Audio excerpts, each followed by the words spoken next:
Mesmer originated a theory called animal magnetism, later on named mesmerism. Mesmer was led by the spirits to believe, and this is what a priest said, was led by the spirits to believe that certain persons have a magnetic influence within themselves, so to speak, that would cause them to have great power over other persons, even to the point of placing them into a trance. And at that time, that was readily accepted by people in general, at the time that Mesmer lived. So people realized, you know, that some people got the capacity to put you into a trance. That's the way. Now, by the time that he died,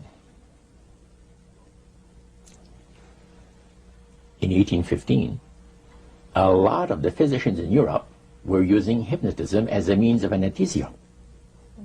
Now, hypnotism is the same as mesmerism? That's right. Okay. So mesmerism that's been developed to a higher degree of refinement. And the priest went on saying that the plan of Satan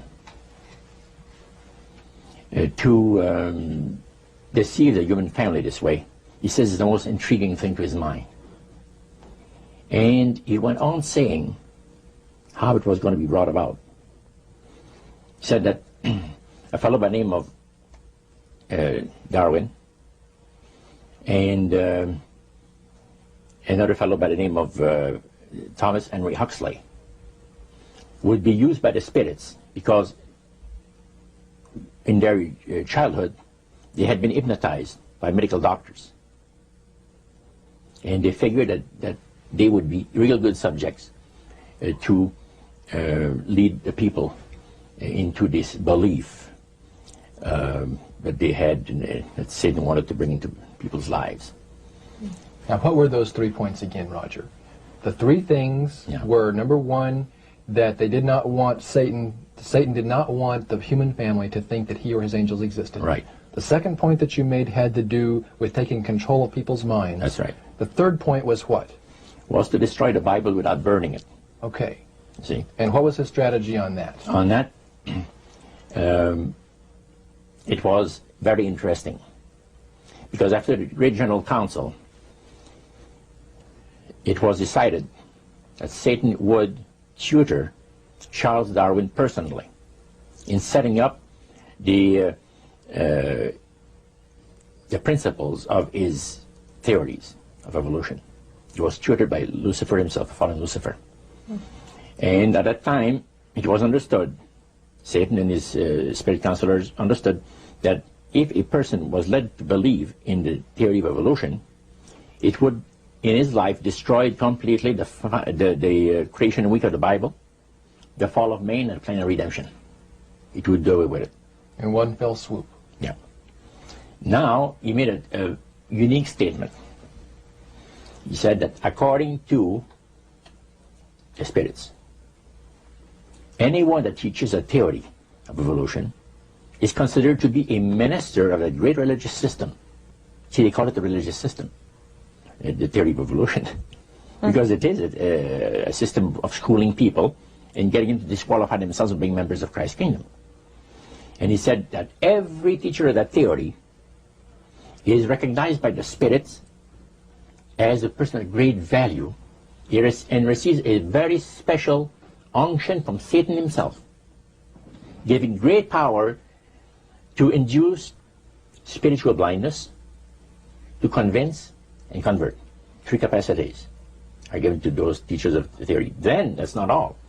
The priest says that Satan considers the teachers of the theory of evolution to be so valuable to him that in the sight of all the inhabitants of the galaxies, he assigns a retinue of bright, beautiful angels to follow that educator all the remainder of his life. And that in the sight of the inhabitants of the galaxies is the greatest honor that he can bestow upon his workers, upon mankind, and to, until the controversy is finished. That was quite enlightening. Now the high priest was talking just sort of like a preacher would talk up front? Was he enthusiastic? Did he have a, did he seem like he had bought into this and was excited about it? Oh yeah, he believed it 100%, no question about it, see, everything. Why would he be so excited about spirits trying to deceive human beings? Because obviously out of this council of the 1700s, deception was a major part of the strategy. Why? Well, he says it's deception. It's like politics. You know, you believe in one candidate, the other person believes in the other candidate, and they're fighting to get you know, the position, and it doesn't matter who's going to be the smartest. And with Lucifer, the fallen cherubim, he's very smart. He's going to win, and Christ's going to abdicate the rights of the planet. He's going to resurrect his people, have established his kingdom that lasts for ever and ever. God won't be able to destroy him because it would be against God's, the Creator's nature to destroy Lucifer in the fire. He said, spirits now, human spirits, have the capacity now to outlive fire. He says, you don't believe it, go to India or some of those countries where they have firewalkers. And it's done by the power of demon spirits. These people are energized by demon spirits, so they can walk on those hot coals without burning themselves. And this is what the high priest said. And he says, if they want to use fire, they can use it. It's not going to burn anybody. So that's the way they believe. This high priest was almost talking to your group in an evangelistic fervor. Oh yeah, because he figures that he's going to be one of the higher ups in the great kingdom. Okay. Now, of the group that was there that night, 60, 70 people, I think you've mentioned before. Yeah, it varied. How many of those were people who were hardcore members, and how many of them were new inductees? Well, we were the only two youngsters there, so to speak. You and your friend. And how old were you at that time, Roger? I was about 20. 20 years old. Mm-hmm. Yeah, 20 years old. Did you have a feeling of awe over the fact that you had been chosen? Yes, in a way. And then I got thinking about this. When am I going to have to pay the price? The cost. My parents had brought me up like this. If you get involved with evil, you're going to reap what you sowed. So you want to be upright in life. And if you associate with evildoers, they'll probably land you in jail or somewhere else that you wouldn't want to be. So there's always a price to be paid. So you had that little something maybe instilled by your mother and father a long time ago that kept you from making that full commitment. Now, one of the things that really amazed me and shocked me and made me sick at heart is when the priests talk about Christian idolatry. What is Christian idolatry? The priest mentioned that word. Yeah. Tell us what he said, Roger. He said that Christian idolatry is the most grandiose or great deception that has ever been brought upon the human family, upon mankind.